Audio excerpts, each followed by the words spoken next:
All right. Well, good morning. How are y'all doing? It's a heavy time of year, and for a lot of us, heavy for a number of different reasons. And so, even in the midst of celebration and all the lights, thing I love about this time of year is we're reminded that light always pierces through the darkness. Well, it's good to see you, Cedar Ridge. I'm Wesley. I'm one of the pastors here. I'm glad to be here. Glad to be able to share this message this morning.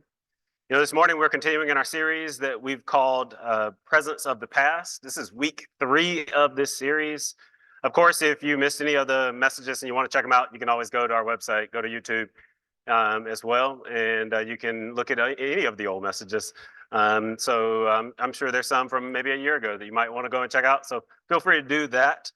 In this series, we've been exploring the meaning and mystery of Christmas through some of the holiday traditions. Now, this series has me thinking about the family that I grew up in and the role of traditions in my family. Now, growing up, I don't think I would have said that I grew up in a family that was very traditional. And that's because we weren't traditional in the sentimental kind of way, if you know what I'm talking about. I mean, we were much more pragmatic. We didn't have like an emotional connection to our traditions. We were much more pragmatic about the way we thought about traditions. There's that old adage, you're probably familiar with it: if it ain't broke, don't fix it, right? If it ain't broke, don't fix it. And that's kind of how we treated traditions. If they worked last year, if they worked yesterday, if they worked last week, they'll work again. And so my family practiced traditions, but in a way that was more practical. And now, change to us seemed to introduce an element of uncertainty, and that made my family very uncomfortable.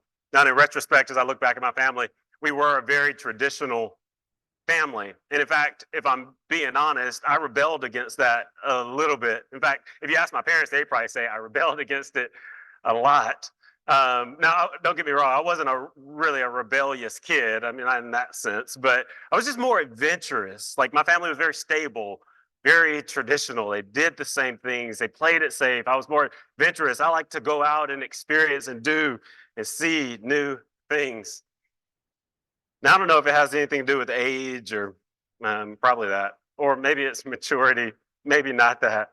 But I've noticed that I've started to develop a greater sense or a greater appreciation for traditions and the stability, the sense of rootedness that traditions bring. Christmas is a very traditional season, right? There's food, there's decorations, there's movies, there's outfits that all appear this time of year only to be packed away in a box, physically, metaphorically in a box, only to come out again this time next year. And I think there's something strangely beautiful about the holiday season and the diverse traditions we practice this time of year. And I think in some mysterious, often unseen way, we're united by the diversity of our traditions. Now, before you think I've been drinking too much mulled wine, I'm not naive. I see how divided our country is and how religion and even politics, or maybe I should say, especially politics, are at the center of many of our divisions. So I'm not saying that we're unified, but I do think that if we lean in and if we listen carefully, that we'll see that there's a common yearning being expressed from people of different backgrounds and even different faiths this time of year. And it's a yearning for light to overcome darkness, for hope to crest over the horizon, for joy to pierce through the fog of sadness and pain. There's a shared longing for wholeness, for healing, for happiness, for peace on earth. And I think if we genuinely practice the love of neighbor that we read about in Scripture, that we'll discover that there's an embrace that makes space for us to celebrate the divine presence among us that transcends country and culture, race and religion, in a way that we can truly love our neighbor. I just got to believe that it's possible to celebrate together with our neighbors, even when, especially when, we don't celebrate the same way. And I think in some mysterious way, we're united by our diversity of traditions. Now, maybe I'm being a little too much of a optimist, but I like to think that in some holy way, the holiday season is unifying, maybe even subversively in ways that we miss, and that we ourselves have the opportunity to be love and light for those around us in the midst of the short, dark days of winter. Now, this morning, we're looking at the practice of putting up nativity scenes, which is a tradition that's firmly rooted in the Christian religion. However, I think the nativity story has something fundamental, or teaches us something fundamental about what it means to be human. Now, you probably know this, but sometimes our traditions have a way of bringing out the worst in us. I remember a couple of years ago witnessing the comment section on a Facebook post. You probably know where this is going, about the nativity scene spiraling out of control. It all started when someone asked why the city, this was a city in metro Atlanta, I was living there at the time, why the city had not put up their nativity scene yet. And this was December of 2021, not that long ago, just a couple of years ago. Uh, and one of the first comments went like this. It said something like, why is the city putting up a nativity scene to begin with? Which seems to me, and may seem to you, to be kind of a logical question. And then the next question, someone said, well, if the city's going to put up a nativity scene, they need to put up a menorah too, which is another logical perspective. But then some characters behind a keyboard jumped in and they decided they needed to defend baby Jesus' honor and rebuke the city for something like taking Christ out of Christmas. And you know how that goes. Some people are just more caustic behind a keyboard than they are in conversation. And it quickly got out of control. And sadly, some of the people that made the ugliest comments identified as followers of Jesus Christ. You know, as it turns out, there was a much less sinister reason for the absence of the nativity scene that year. It just wasn't working. And in the middle of a pandemic, it wasn't on the city's list of priorities to fix it.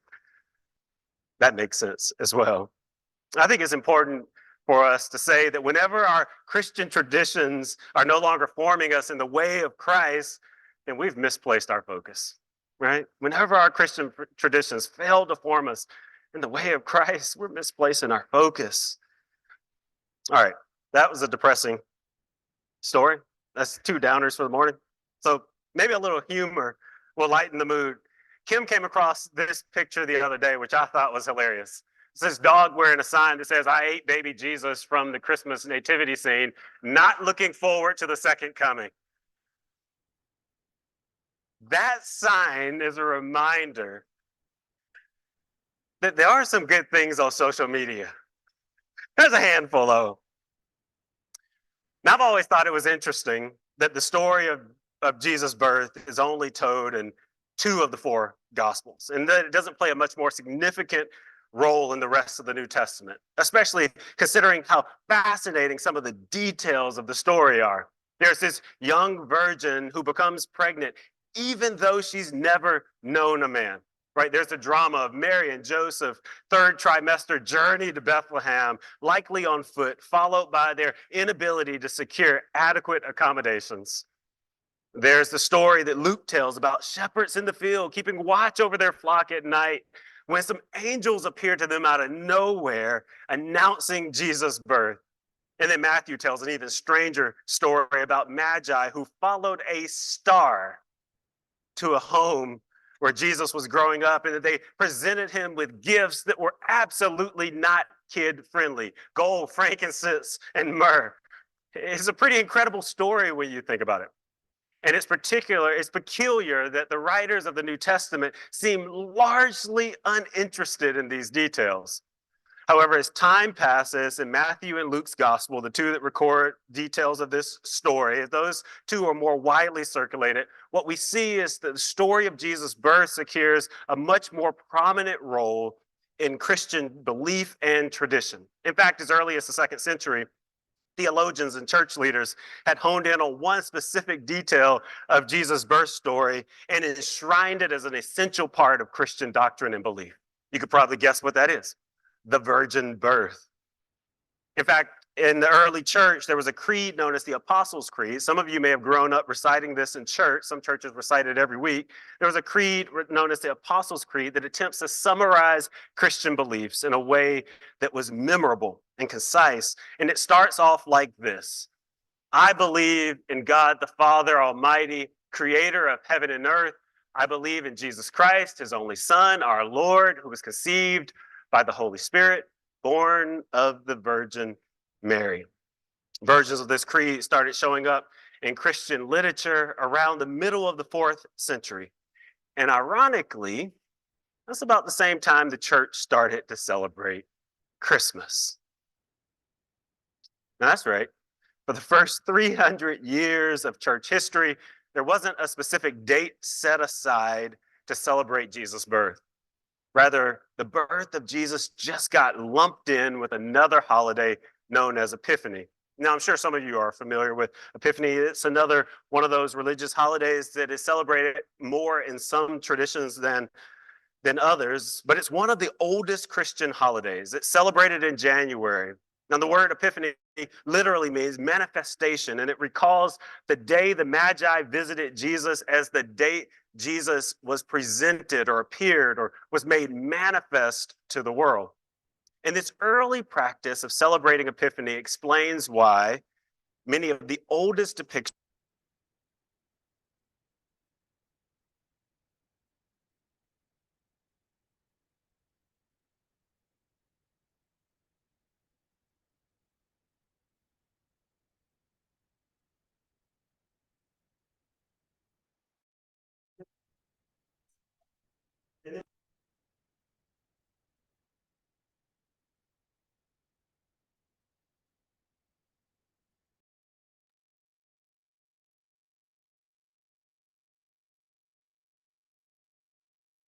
gift, not knowing that he's going to be disappointed when he discovers it's just frankincense.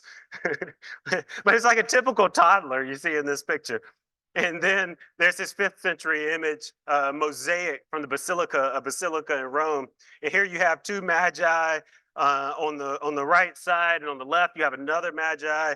You have Joseph. I think that's Joseph. That's like almost out of the frame. I won't say much about that.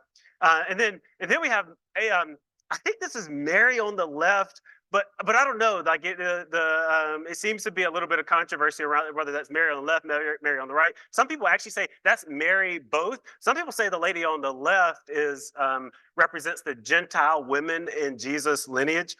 I don't know. It's not really worth maybe thinking about, but or arguing about, but maybe worth thinking about.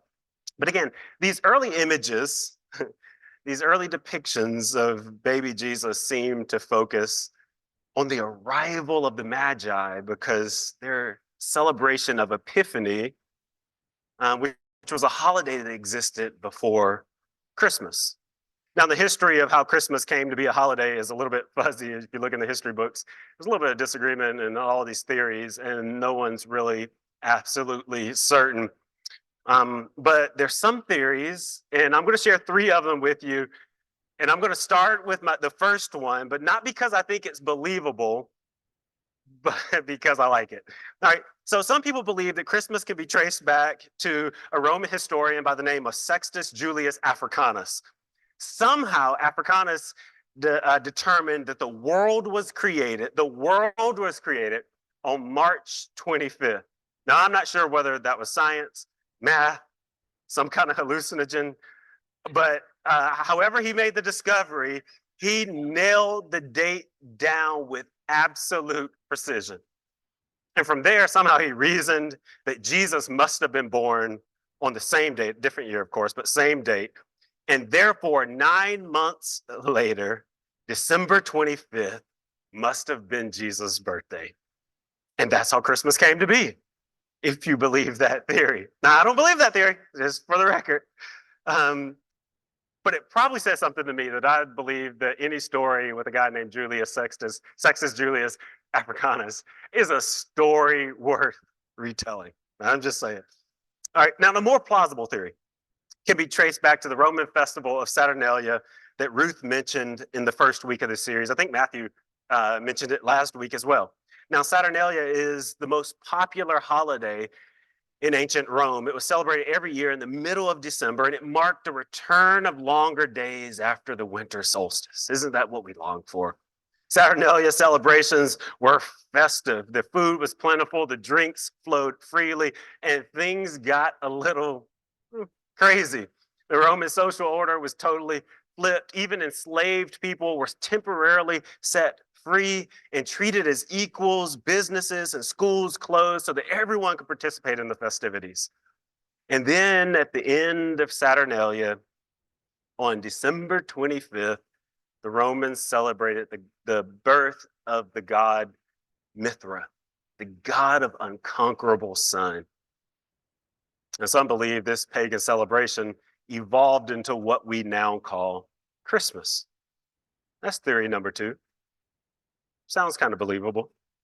And then there's theory number 3, which suggests that Christmas was intentionally, even politically, created by Constantine, the 4th century Roman emperor. You probably, maybe are a little bit familiar with him. One thing Constantine is known for is pioneering a social system in which the agenda of the Roman Empire was interwoven with the mission of the church, and that these two were assumed to have the same broad agenda. It's known as Christendom. People debate whether Constantine actually became a Christian or just used Christianity for political purposes. Now, I'm not really about debating the legitimacy of anybody's faith. However, I think we can say from our vantage point that Constantine definitely used Christianity for political purposes. In fact, he even makes it the official religion of the Roman Empire. And in order to do this, he needed to undercut the pagan religions that flourished at that time in Rome. What better way to do that than to replace Mithra's birthday, December 25th, with Jesus' birthday? And now Jesus' birthday is December 25th, and voila, there is Christmas. Now that seems like a plausible theory to me. Now, what we do know is that the church in Rome officially began celebrating Christmas on December 5th, 336 AD, right in the middle of Constantine's reign as emperor. And we do know that Christmas was exported from Rome to other parts of the world. And at that point, what we begin to see, at least in art, right, what we begin to see is that images and art depicting baby Jesus began to change. And the images started to appear that looked more like the nativity scene that we're familiar with. The focus shifted from the magi presenting gifts to baby Jesus, the kind of Jesus is old enough to reach out and grab them, to a newborn baby, like this one that we see in the 5th century marble relief depicting baby Jesus in swaddling clothes, lying in a manger, like a little burrito for those animals or something. I don't know. That's a terrible joke. I don't know why I made that. So what we see is the images begin to change. They look more like this. We see a newborn still not moving, lying in mangers. But like images like this 6th century mosaic, which depict an enthroned Mary, attended by angels holding Jesus. What we see is that the magi still, you kind of can't shake them. Those are still the images that we continue to see. Now, the thing I like about this picture is that it shows that our theology has an interesting way of making it into our art. And it shows kind of what people were thinking about God at the time when you look at some of our art. Now, for the most part, imagery depicting baby Jesus, like this one, existed almost exclusively in churches and religious institutions until the 13th century, when a guy named Francis staged the first nativity scene. Now, Francis wasn't, I feel even bad just calling him Francis. Francis wasn't just any old guy. This is Saint Francis of Assisi. You may be familiar with him. You might have seen his name on churches or on buildings. He's one of the more popular saints in the Catholic Church. And the life of Francis, Saint Francis, super fascinating. And I don't really have time to cover it in great detail this morning, but I want to try to make a long story short. You should always look at people with a side eye when they say they're going to make a long story short. But I'm really going to try this morning. So, St. Francis was born in Italy into a wealthy family. His father was a successful silk merchant, and as you might expect, young Francis was a stylish dresser. He was probably one of those people that never wore the same outfit twice. He had the best and brightest fabrics. Even the history books talk about how handsome he was and how well of a dresser he was. Now, people were drawn to Francis, and he was always surrounded by friends. He liked to go out. He liked to party a little bit. He liked to have a good time. And typically for Francis, this included, because his father was wealthy and all that was being passed down to him, typically this included spending more money than the average person can afford to spend in an evening without drowning in regret the next day. And maybe this explains why Francis had so many friends. But when he was about 20, he decided that he was going to go off to fight in the war, and he was taken as a prisoner of war. And while a prisoner, he got a little sick and spent a lot of time in solitude and had a lot of time to just think about the meaning of life and his purpose. And when he was released and returned home, people noticed that his behavior was a little erratic. He still liked to party, but he was a little less self absorbed and he became spontaneously generous.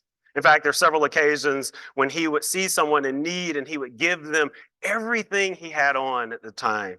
In fact, one time he even took his clothes off and exchanged them with a man whose clothes were filthy and worn. Now, while praying in this old chapel, Francis heard a voice that said, "Go repair my house." He took that to mean that God literally wanted him to repair the rundown chapel that he was in. So, to fund the revelation, he had this bright, not so bright idea.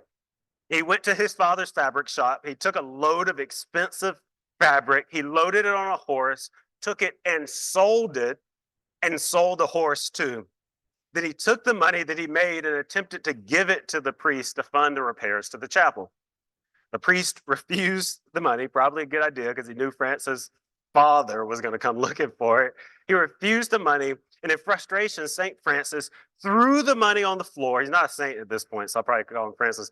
And he threw the money on the floor and walked out. And then he went and hid in a cave. Right, that was probably the best idea he had, to give his father some time to cool off. But it didn't work. Because when he came out a month later, emaciated and hadn't eaten in a long time, his father was still furious. He dragged Francis home. He beat him. He actually chained him up and locked him in a dark closet until his mother stepped in and set him free. And there's nothing like a mother's love, right? Thank God for Mama Francis, Mama of Assisi. I don't know. After being released from solitary confinement, Francis seemed to be thinking more clearly. However, his zeal for works of charity and compassion, they weren't quenched in the slightest. In fact, he started begging for stones to restore the chapel, and he carried each stone he received and set it in place until the chapel was restored. Then he actually moved on and did the same thing and restored 2 more chapels the same way. And he had this deep commitment to giving his time and his resources to caring for lepers, to caring for the poor, for caring for people who were overlooked and marginalized in society. He had this deep love for all of creation and committed his life to caring for all that God created. It's a powerful legacy that he leaves for us.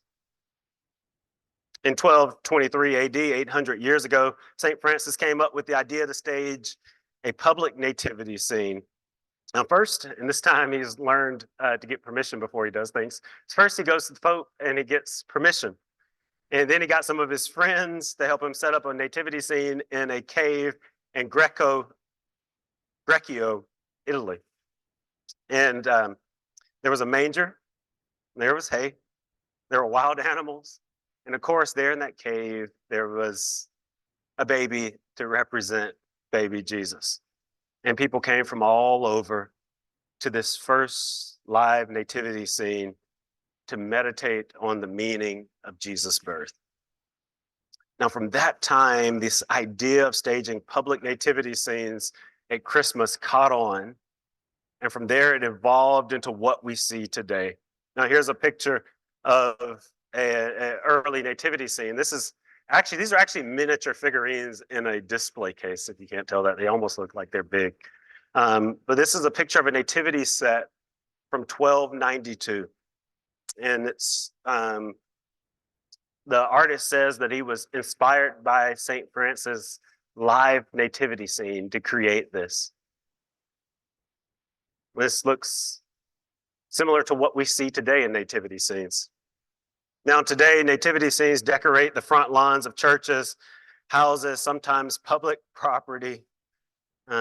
Churches host live nativity scenes. There's a number of them happening around Montgomery County that I've seen announced in different places. People purchase little figurine sets and place them on their mantles and bookshelves. Maybe you have one in your house. I had one in my house growing up.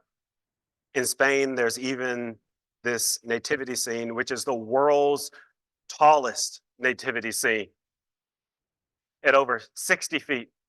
Baby Jesus is 11 feet long. It's pretty incredible. I hope to see it one day. For many, putting up nativity scenes is a cherished holiday tradition. We literally take it out the box every year. We put it up, only to put it back and do the same thing again year after year. Now, strangely enough, St. Francis often gets remembered as the tree-hugging, animal-loving, animal-blessing saint because of his deep, deep love for all of creation. But the life and legacy of St. Francis is more than that. St. Francis dedicated his life to exploring the deep mysteries of Jesus' birth portrayed in the nativity scene. And as he did, he became more and more convinced that the whole world, especially the most overlooked and forgotten, are